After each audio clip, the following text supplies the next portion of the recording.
Well, this week, February 5th, it's National Girls and Women's in Sports Day, and I'm here with one of the incredible women working in sports and sports medicine here, Dr. Amy Overland. We're at Banner over in Scottsdale, sports medicine facility. And first off, just want to say, appreciate all the work you do. We've talked before, and Yes. you definitely are a standout in the girls and women's in sports field for everything that you do here with the Phoenix Mercury.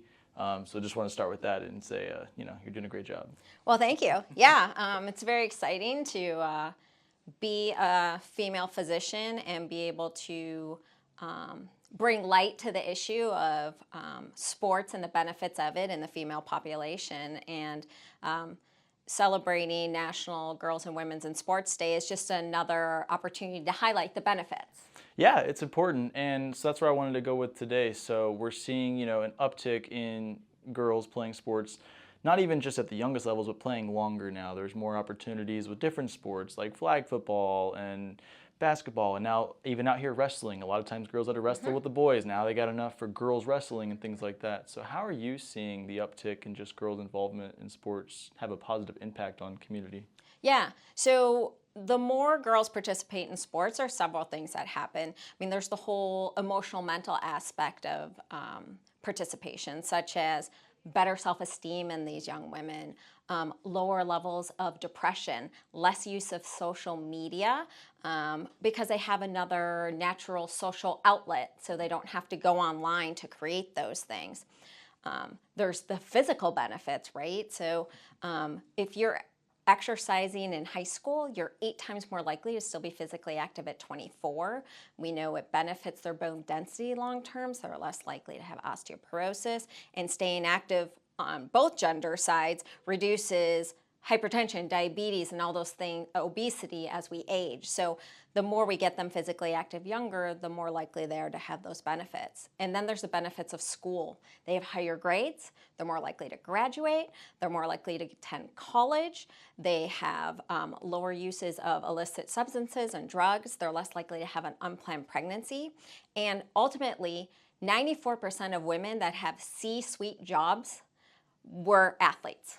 So they're developing all the skill sets to become successful adults that know how to persevere and deal with failure and build that resiliency and show that they're self-confident maybe when they aren't, so that they can be in those powerful leadership positions in their future. And I think that's where I wanted to go to next, because I see it, the joke when I was in journalism school a lot of times, whether it was with the guys or the girls really, it's, journalism, sports journalism, it's a lot of athletes that were injured and that's what they got into that field. But I think it's sort of similar in seeing the uptick in women's physicians and people in your field, because it is someone that grew up around the sport, you have a passion for it, you love it, you want to be around it. So now it opens up the amount of people that are having an impact in that field without being a professional athlete per se or when they retire. So how are you seeing that just in the medical side of things, with seeing athletes want to come in and help other athletes, especially girls? Yeah, no, so that's 100% true, and it's definitely my story. I did college gymnastics. I was a Division I athlete at Ball State, and that really set me up in life for finding my next passion, which was medicine and sports medicine. And when I started in sports medicine, and I'm going to age myself a little bit, but almost 20 years ago now, 10% of non-operative sports medicine physicians were females. So I never trained with a female. I had amazing male mentors, but I didn't have anyone that I could look at and be like, that's who I want to be. My team doc was who I said I wanted to be, but yeah, he was like a former football player. Now, about 30% of non-operative sports medicine physicians are female. And on the orthopedic side, the numbers are even lower. So if you're doing sports medicine ortho, it used to be about 1%. Now they've creeped up to about 10%. But it's amazing to see the growth. I mean, that's just over 20 years. And so when these young athletes come in, I frequently get when I'm done with sports, I'm really interested in medicine. It would be really cool to have your job to do sports medicine. And that's how you start to grow that whole network where, the girls see this doctor taking care of them that used to be an athlete and gets them and is excited for them, and then they want to become that in their future. And speaking of that, being here at Banner, I heard that you guys are in the Valley, have the most amount of females in this space. I mean, being able to work around this community, and like you said, you came up without those mentors as much, but now being in a position to be a mentor and see others, be in that field, what's that like? Yeah, so it's incredibly rewarding. I mean, before I came to Banner, I had one female colleague. That was probably a few years before I came here. And now we have multiple orthopedic surgeons and multiple primary care sports med docs that are all females, really dedicated to working with the athletic population, pushing the care forward for both males and females, or non-binary, whatever you view yourself as or identify with. But just having that female team is very different. I mean, we function a little bit different. We're a little more collaborative. We talk a lot more. So that's this amazing support network. We tend to communicate more with mutual patients. And it's just very enriching to be able to do that. And like I said, to be able to show the other young female athletes out there, like, what your future could look like. And also, I really enjoy being like, okay, I took care of you, but now you need a surgery, and here's another female physician. That's very exciting for them to be able to have their whole continuity of care. Here's our athletic trainers, here's our PTs. And so just from a holistic standpoint, I think it's more enriching for the athletes. What would you say about the importance, you list off some things earlier socially, physically, mentally, that are benefits, and one that really stuck out to me is, the ability to stay off social media and have a social life that way. It seems like, at least this happened a little bit during COVID, a lot of athletes, and specifically girls, stopped for different reasons playing, and so afterwards they found themselves lost. But now that's kind of in the past. How important is it for girls, especially in high school, to, if they were already playing a sport, to stick with it and continue playing, whether it's just through high school, if they're lucky enough to go to college or so on? So I think that's still a challenge, because at the high school level, we have about 25% of a lower participation rate when compared to boys. So we have less girls even just making it to high school to participate in sports. They also quit at a 6-to-1 rate. So for every one boy that quits, 6 girls have quit the sport during their high school years.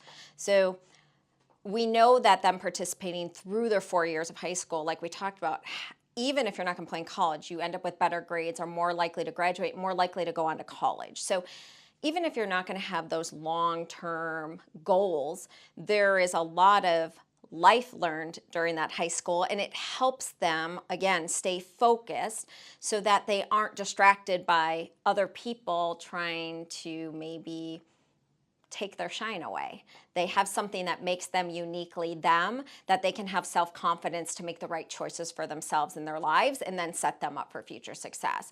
I think part of the amazingness of having more pro sports women's team, whether it's, Athletes Unlimited for volleyball and basketball, or it is still the WNBA or the NWSL, these girls are growing up in a day and age where they can see that on TV. Whereas, the WNBA has been around for 25 plus years now, but for many years you couldn't see the games unless you went.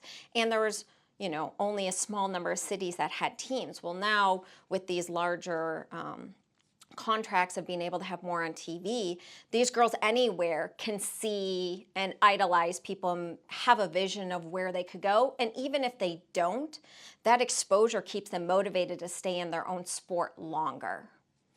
So maybe doubling down on that a little bit, you do work with the Phoenix Mercury, so you've had a chance to maybe experience this and see this up front. When you see, strong role models like a Diana Taurasi or a Brittany Griner, who was a Phoenix Mercury for her whole career until now, we wish her the best. We still love her. Yeah. She's still our girl. Yeah. How important is it when young girls, like high school athletes, go and see those games, or if they're at home now and they can watch those games on, ESPN broadcasts that are doing the same numbers as NBA games, if not more sometimes? Right. Well, there's data to show that if you see it, you're more likely to be it, right? And exposure is a big portion of that. And being able to visualize yourself in that place, just to be able to have an idea of a goal of where you want to go, I think is critical. Working with these high-level athletes, when I first started with the Mercury, I wasn't the person who dreamed of being a WNBA team physician. I think the WNBA probably started like when I was in college. So it wasn't like this thing where like I aspired to be it. I wanted to work with college athletes. I wanted to work with gymnasts because I was a former gymnast. But I was just kind of recruited, being in the right place at the right time to take over as head team physician. And I was like, okay, I'm going to do this for a year and see if I like it. Because I really didn't know what I was walking into. Mm-hmm. And when I started, I was like, oh, these are my people. Because it's that athlete mentality, right, of being able to work with people who are goal-oriented and are willing to put the work in and want to get better and love what they do. That's really inspiring. And so these girls get to come and see these women making a living and being competitive on the floor and showing all that passion, and they realize that like that's okay. It's okay to be passionate about something. It's okay to be self-confident. It's okay to be aggressive and not have people put you in a little box and say, well, you're just a girl. You have to sit there and be quiet and smile. Like these girls are out there just competing and doing their best and getting upset and failing and succeeding, and it's all out for them to realize that I can do that too. I can fail and stand back up. I can succeed and win gracefully and still be friends with this person at the end of the day. How to carry themselves as a professional. And that's how the business world is. That's how interpersonal relationships are. And so it all translates. Real quick too, as the head team physician, they're entering a new era this year, the Phoenix Mercury. What's it like on your side of things, getting to know, a new brand of stars and new players on a team as one chapter closes? Yeah, I mean, change is the only constant, right? So, in sports, just like in life, that people will come in and out. I have been really blessed because we've had a lot of consistency over I'm going into my 14th season with the Mercury. So, 13 of those years was Diana leading the helm, so there's been a lot of consistency during my time, but coaches have come and gone, and it'll be interesting.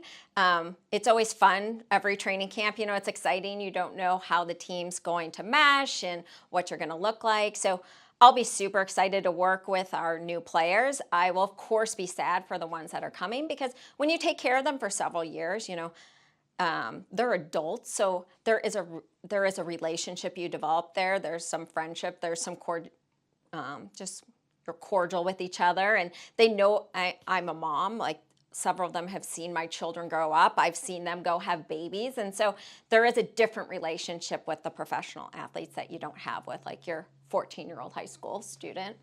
I will definitely miss a lot of our players, but I'm excited for them if they're going to a place that they're happy about and are going to be successful, because that's really what you want for everyone, is to have them be in a place that they're going to be most successful and find players that are going to fit within the system. But yep, there'll be a lot of new faces and new relationship building, so it'll be exciting. And just in general, seeing the league grow, you've been there 14 years now, seeing it really explode the last couple of years. What's that been like for you? I think it's twofold. One, when I started, the Mercury has been great about always being at the highest level of care compared to a lot of the league. So I've been privileged to be able to provide a really high level of care because I had support of the organization. But when I came in, we had a part-time one athletic trainer for the team who was only here during the season. And it was me and our orthopedic surgeon, and that was our medical team. Like there was nobody else.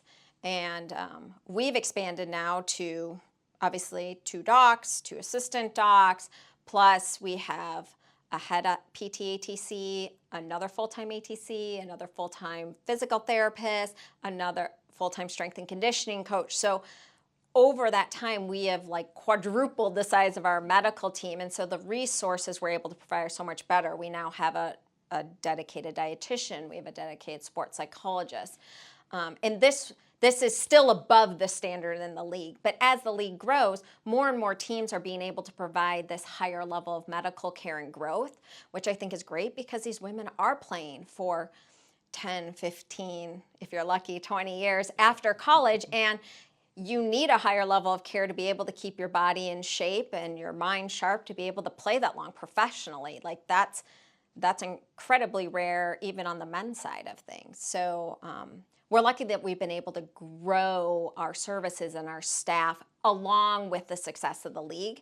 I think the more the league has is going to expand. There'll be more excitement, there'll be more money, and that directly relates to what the players are able to get back financially, but also from a resource standpoint. As we get out of here for National Girls and Women's and Sports Day, is there a message you want to give to whether it's a female high school athlete, someone trying to be in a field around sports, whether medical or not? Is there any words of encouragement or message that you want to give them? I think there's a couple things. One, introduce your girls to sports early. We know that they're introduced about a year or two later than boys. So get them excited and just moving and active. Sports is play, and we want our kids to play. Encourage your daughter to participate in what she's passionate about. Just because I did gymnastics doesn't mean my son did gymnastics, or my daughter, well, she did do gymnastics, but she did other things too. We made her do soccer and golf and all these, both my kids ski. So introduce your kids to a lot of sports, find out what they're passionate about, and then support them in it. And, you don't have to, again, perform at a collegiate or professional level to get those benefits. So if you love the sport, keep doing it. It doesn't matter if you're the best or the worst or somewhere in between. Participation is the key to learning those skills. So participate as long as it makes you happy. I think from getting into sports medicine standpoint, it's about consistency and hard work, which is what you learn in sports. So when you think like, wow, I really want to be a sports medicine doctor, well, that's a long road. But if you break it up into small, tangible goals and achievements and pieces, then you can achieve whatever you set your mind to. You don't have to be the straight A smartest student. You just have to be a hard worker that just sticks with it longer than everybody else. And I think that's true in sports and true in life. Well, that's all I've got. Was there anything else that you wanted to hit on that I didn't ask you about today? I don't think so. I think we did a pretty good job. Yeah, I think so. Dr. Amy Overland, thank you so much. Pleasure as always. As always, thank you.